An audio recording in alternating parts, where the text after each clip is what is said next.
युवाओं का फायदा ये रहेगा कि लोकसभा चुनाव 2024 में मायावती ना सिर्फ समाजवादी पार्टी या कांग्रेस, भाजपा के लिए भी एक बड़ी मुसीबत बन चुकी है। वो कैसे, हम आपको जानकारी देंगे बाकायदा आंकड़ों के साथ और उनके बयान आपको दिखाएंगे। लेकिन उससे पहले अगर आप चैनल पर नए सब्सक्राइब नहीं किए तो चैनल को अवश्य सब्सक्राइब करें ताकि आप ऐसी ही लेटेस्ट इंटरेस्टिंग अपडेट पा सके। आज चुनावी मैदान अलीगढ़ का काफी गरमाया हुआ है। अलीगढ़ में मायावती की जनसभा, अखिलेश यादव की जनसभा, योगी आदित्यनाथ, मतलब कुल मिलाकर अगर हम देखें तो उत्तर प्रदेश के तीन सबसे बड़े जो चेहरे हैं वो आज तीनों ही मतलब मैदान में है और तीनों ने ही अलीगढ़ में मोर्चा संभाला। पहले अलीगढ़ सीट की बात कर लेते हैं, फिर उसके बाद हम आगे की जानकारी आप सभी को मुहैया कराएंगे। अलीगढ़ सीट का ये आप देखें तो कमल खिला हुआ है चारों तरफ। हम आपको हकीकत से बयां कराएंगे, रूबरू कराएंगे। जो वहां की पांचों विधानसभा सीटें हैं अलीगढ़ की, वहां पांचों विधानसभा सीटों पर आप कमल देख रहे हैं। ये देख लीजिए, कमल की निशानी आपको चारों तरफ देखने को मिलेंगी। पांचों सीटों पर कमल खिला हुआ है।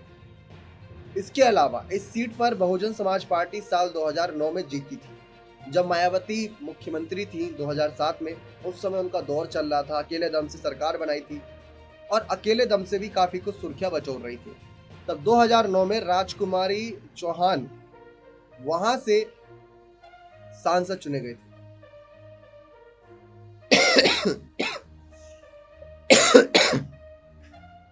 मनमोहन सिंह की सरकार में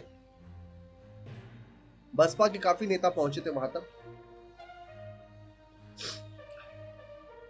बीजेपी की तरफ से सतीश कुमार गौतम और समाजवादी पार्टी की तरफ से विजेंद्र सिंह चुनावी मैदान में है।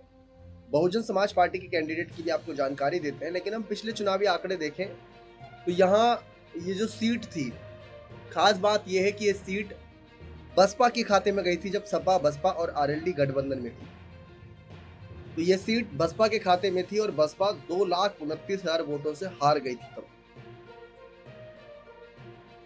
बड़ी हार कहेंगे। कांग्रेस तब अकेले उतरी थी और विजेंद्र सिंह 50,000 वोट ही पाए थे। लेकिन वही विजेंद्र सिंह समाजवादी पार्टी में शामिल होकर सपा के टिकट से चुनाव लड़ रही हैं। बहुत दिलचस्प है। बात तो एक ही है, क्योंकि सपा और कांग्रेस दोनों गठबंधन में है।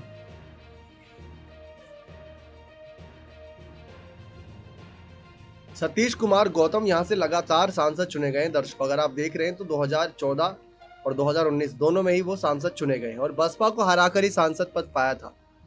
और 2014 में तो बसपा को 2,86,000 मतों से हार का सामना करना पड़ा था।